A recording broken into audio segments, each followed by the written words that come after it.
Welcome to my vlog on the coaching process. Within this video, I'm completing a physiotherapy rehab session with James.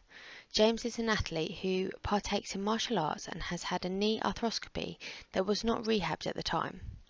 James has been struggling with full training and fighting sessions because of his pain and weakness.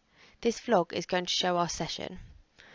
It's also going to show my coaching styles and how this needs to adapt as necessary. It'll also allow for a critique. It will show if my philosophy matches my coaching style, whilst highlighting any of my strengths, weaknesses, and hopefully this will help me to improve my coaching.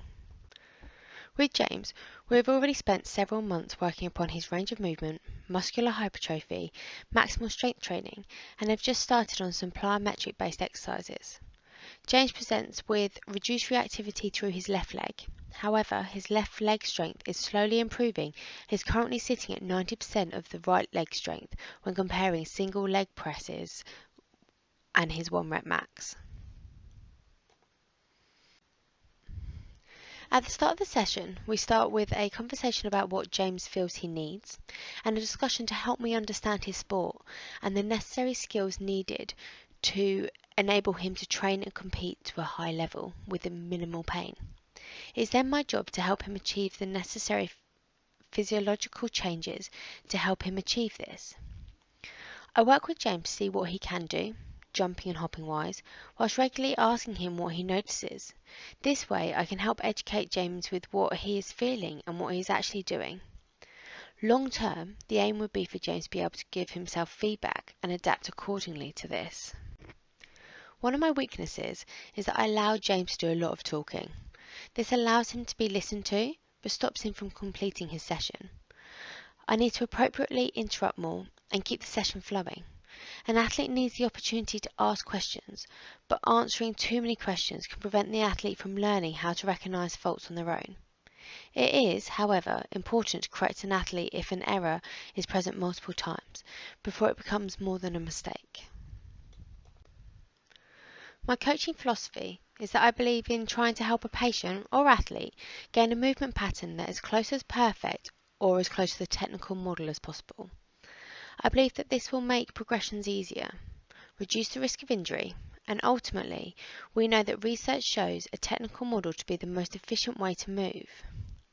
I feel that if you're not able to complete the most basic skills to a high level, you will not be able to complete high level skills safely or effectively.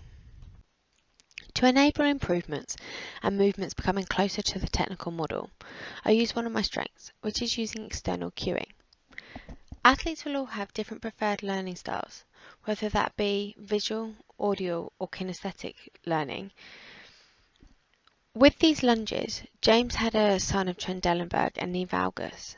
By providing James with a mirror, he was able to identify the poor movement patterning, however, struggled to correct this with further verbal cueing.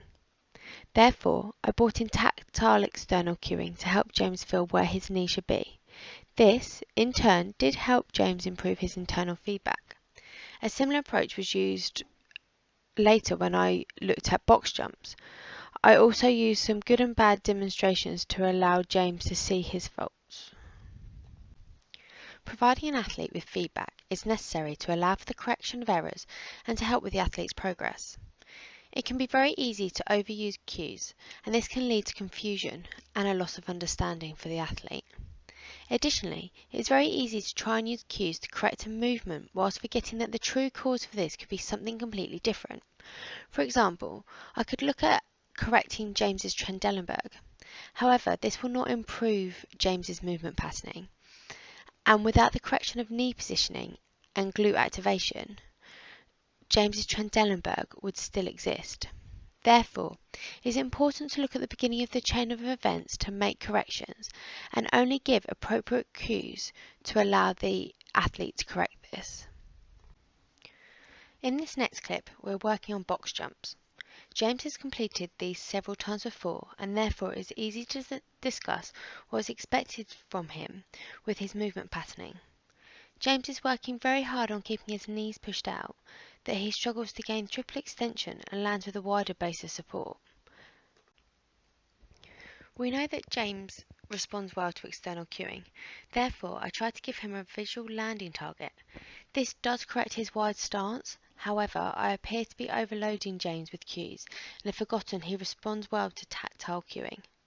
This is where a TheraBand can come in useful to remind James of the feeling of glute activation before repeating the box jump.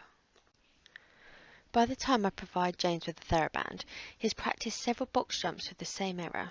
As he fatigues, these errors will become more challenging to correct. This is where I should stop James and move on to another exercise. However, my philosophy of perfection results in me pushing James to try and correct these further. It would be more appropriate to discuss what has been achieved and discuss what the next step should be.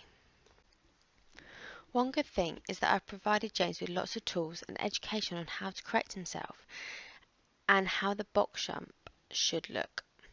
With James, this can be seen as being appropriate because he is able to fully understand what is being asked of him. I'm aware that James fully understands because he can explain to me, in his own words, what I'm asking for. James likes to know a movement fully before attempting it and wants to perfect the whole movement immediately. This on its own can be a challenge, and athlete frustration can reduce the movement quality as they try too hard. A real positive of this physio session is the variety. James is able to complete lots of non-sport specific skills with an aim to transfer this to improve his sport specific skills. Jumping, lunging and running across unstable surfaces all have dynamic correspondence towards James's fighting. Ultimately, this session works to allow for an increase in strength, power and stability, which will then be able to be transferred across to James's training with his sport-specific coach and hopefully aim to improve his performance. In this next part, James is being challenged with an unstable surface, but also with me getting in his way. This unpredictability is aiming to put James's knee to the test and stress the knee under fatigue. This not only allows me to see how he can cope, but also relates to when he is fatiguing in a fight, but still has unpredictable circumstances. This has proven to be a coaching strength, as I've been able to challenge James to the end of his session. Within our session, there's lots of talking, clarification, learning and feedback from both parties. In physio sessions, this is very important. Without this, the athlete could be limited by unknown pain and potentially lead to further pain, injury or a backward step in rehab. I feel it is more important to spend physio time educating the patient than rushing to get a session completed. Especially in the NHS, appointment time is limited and quite often contact is limited to 30 minutes per month. Therefore, it is important to coach your patients through their sessions with enough information to self-coach between sessions. This includes education on pain, movement, intensity, recovery, how to progress and to regress. This can make coaching to my philosophy hard. If I had more time with my athletes or patients, I would work to slowly progress them and try to stick to my coaching philosophy of enabling the athlete to be able to move as close to the technical model as possible. Some of my coaching strengths are that my sessions provide a range of variety, and this is dependent upon the athlete in front of me.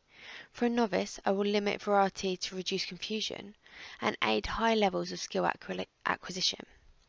Using a wide variety helps to limit boredom, plateauing, and allows for non-sport specific conditioning to be used prior to becoming more specific. However, to improve, I'm aware that I need to be more concise with my coaching cues and explanations.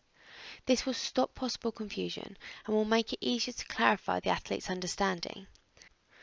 To conclude, this physio session was effective because of using a variety of coaching cues and being able to provide lots of education to James to allow for internal feedback and enabling him to self-progress, regress and manage his symptoms whilst maintaining engagement throughout. Improvements can be made with reduced talking and increased activity. In other coaching contexts, I would want to spend more time on basic movements to help reduce injury risk and work in line with my philosophy. I would also need to look at using less types of cues and stick to using the most effective cueing for the patient or athlete in front of me. This would help to limit confusion and will also help with reducing the unnecessary talking.